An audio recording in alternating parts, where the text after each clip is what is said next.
I don't want. Assalamualaikum warahmatullahi wabarakatuh. Perkenalkan, nama saya Marsyanda Frasya dari Prodi Psikologi Islam IAIN Salatiga. Di sini saya akan menjelaskan tentang manusia dan Al-Quran. Ada 6 sub yang akan kita bahas, yaitu aspek positif dan negatif manusia, manusia dan takdir, apakah manusia dasarnya baik atau buruk, peran efektif manusia dalam membangun masa depannya, manusia dan kewajiban, dan yang terakhir manusia dan Islam. Yang pertama yaitu aspek positif dan negatif manusia. Pada aspek positif manusia, dari perspektif Al-Quran, manusia adalah makhluk yang dipilih oleh Allah Subhanahu wa Ta'ala untuk menjadi khalifahnya di bumi. Keberadaan manusia diawali dengan kelemahan, lalu berangsur-angsur menjadi kuat dan sempurna. Kemampuan intelektual dan praktisnya tidak terbatas. Martabat dan kemuliaan sudah menjadi sifat manusia. Manusia telah diberi mandat untuk memanfaatkan secara halal anugerah alam ini, tetapi ia harus mempertanggungjawabkan apa yang ia perbuat di dunia ini kepada Tuhan. Selanjutnya yaitu aspek negatif manusia. Aspek negatif manusia dijelaskan pada Quran Surat Yunus ayat 12 yang berbunyi, "Dan apabila manusia ditimpa bahaya, dia berdoa kepada kami dalam keadaan berbaring, duduk, atau berdiri. Tetapi setelah kami hilangkan bahaya itu darinya, dia akan kembali ke jalan yang sesat, seolah-olah dia tidak pernah berdoa kepada kami untuk menghilangkan bahaya yang telah menimpanya. Demikianlah dijadikan terasa indah bagi orang-orang yang melampaui batas apa yang mereka kerjakan." Jadi maksud dari ayat ini yaitu banyak kita temui orang-orang yang masih tersesat di jalan yang tidak benar, jarang beribadah, tidak dekat dengan Tuhan. Ketika ia ditimpa musibah atau bahaya, ia akan berlomba-lomba untuk berdoa dan mencari perlindungan kepada Allah. Namun ketika bahaya itu telah dihilangkan oleh Allah, ia akan kembali ke jalan yang sesat. Seakan-akan dia tidak terjadi musibah dalam hidupnya. Itu termasuk aspek negatif manusia. Yang kedua yaitu manusia dan takdir.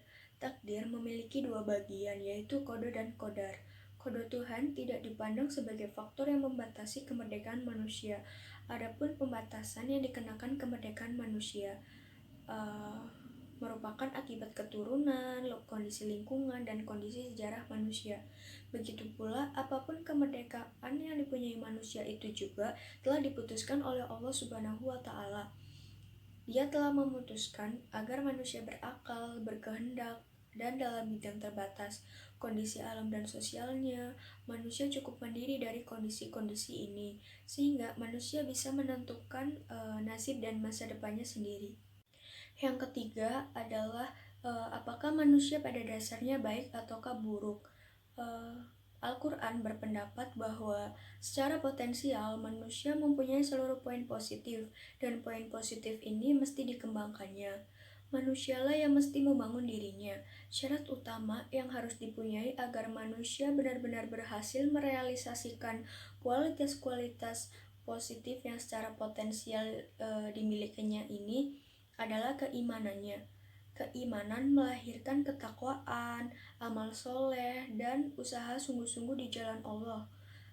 Sedangkan sebaliknya, manusia minus iman adalah manusia yang cacat, tidak baik, dan rusak. Manusia semacam ini memiliki sifat serakah, haus darah, kikir lagi bakil. Dia kufur dan lebih buruk daripada binatang ternak sekalipun. Yang keempat, yaitu peran efektif manusia dalam membangun masa depannya. Manusia mempunyai peran untuk menentukan masa depannya.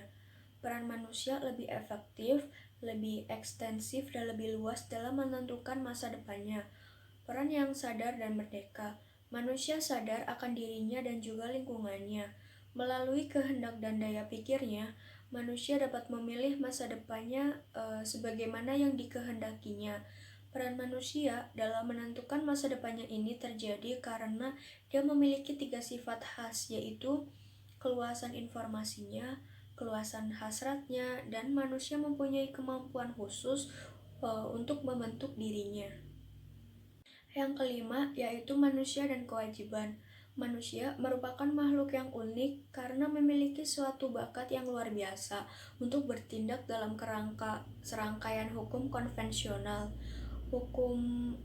Karena hukum itu dibuat dan dikenakan atas mereka oleh pembuat hukum yang paling absah, dan karena ketabahan mereka dalam melaksanakannya sering disertai dengan kesukaran. Hukum-hukum itu disebut dengan kewajiban. Manusia terikat oleh kewajiban-kewajiban tertentu. Jika manusia diharapkan melaksanakan kewajiban-kewajibannya, pemberi hukum mestilah memikirkan keadaan-keadaan esensial berikut ini, yaitu kedewasaan, kearifan seperti halnya individu yang belum dewasa tidak dikenai tanggung jawab atas kewajiban-kewajiban tertentu, pengetahuan dan kesadaran, kekuatan fisik dan mental. Kewajiban-kewajiban yang dibebankan kepada manusia haruslah selaras, bukannya melampaui kekuatan fisik dan mentalnya. Yang terakhir yaitu manusia dan Islam. Kemajuan ilmu pengetahuan telah membawa manusia pada tingkat kesejahteraan yang lebih tinggi. Namun dampak negatifnya juga cukup besar, berpengaruh pada kehidupan manusia secara keseluruhan. Sehingga untuk dapat mengendalikan hal tersebut diperlukan agama untuk diarahkan untuk keselamatan dan untuk kebahagiaan umat manusia.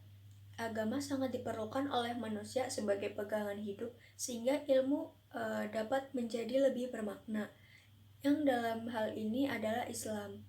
Selain itu, terdapat juga ciri-ciri manusia dalam Islam adalah makhluk yang paling unik.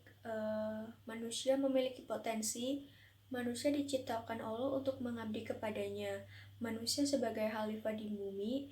Manusia memiliki perasaan dan kemauan atau kehendak. Secara individual, manusia bertanggung jawab atas perbuatannya yang ia perbuat di dunia ini. Itu saja penjelasan dari saya tentang manusia dan Al-Quran. Bila ada kesalahan dalam perkataan ataupun yang lainnya, mohon dimaafkan. Sekian dari saya. Wassalamualaikum warahmatullahi wabarakatuh.